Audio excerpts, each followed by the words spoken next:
এটি সহিহ হাদিস দ্বারা সাব্যস্ত না হলেও সকল আম্বিয়া আলাইহিমুসসালামের উপর ঈমান আনা, তাদেরকে বিশ্বাস করা, এটা আমাদের ঈমানের অন্তর্ভুক্ত। হাদিসে জিবরিল থেকে আমরা জানতে পারি, সাইয়েদনা জিবরিল আলাইহিস সালাম আল্লাহ রাসূল সাল্লাল্লাহু আলাইহি ওয়াসাল্লামকে জিজ্ঞেস করেছিলেন, ইয়া রাসূলুল্লাহ ফাআখবিরনি আনিল ঈমান, ঈমান কাকে বলে? আপনি আমাকে বলবেন কি? আপনি আমাকে ঈমানের সংজ্ঞা দিন। আল্লাহ রাসূল সাল্লাল্লাহু আলাইহি ওয়াসাল্লাম তখন 6টি বিষয়ের উপর বিশ্বাস স্থাপন করাকে ঈমান বলে আখ্যা দিয়েছিলেন।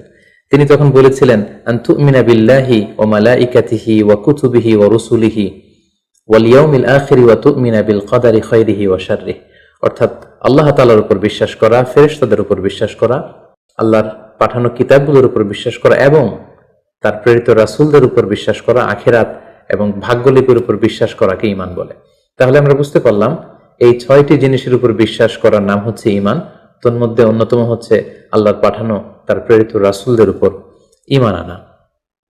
সূরাতুল বাকারাতে আল্লাহ তাআলা ইরশাদ করেছেন, আমানার রাসূলু বিমা উনজিলা ইলাইহি মির রাব্বিহি ওয়াল মুমিনুন কুল্লুন আমানা বিল্লাহি ওয়া মালাইকাতিহি ওয়া কুতুবিহি ওয়া রুসুলিহি। সূরাতুল বাকারাতে আল্লাহ তাআলা ইরশাদ করেছেন যে বিশ্বাসীরা তারা আল্লাহর উপর বিশ্বাস করে, ফেরেশতাদের উপর বিশ্বাস করে এবং রাসূলদের উপরও তারা ঈমান আনে বা বিশ্বাস স্থাপন করে। এই পৃথিবীতে এমন কোনো জাতিগোষ্ঠী নেই কিংবা এমন কোনো জনগোষ্ঠী নেই যে জাতিগোষ্ঠীর কাছে বা জনগোষ্ঠীর কাছে আল্লাহ তাআলা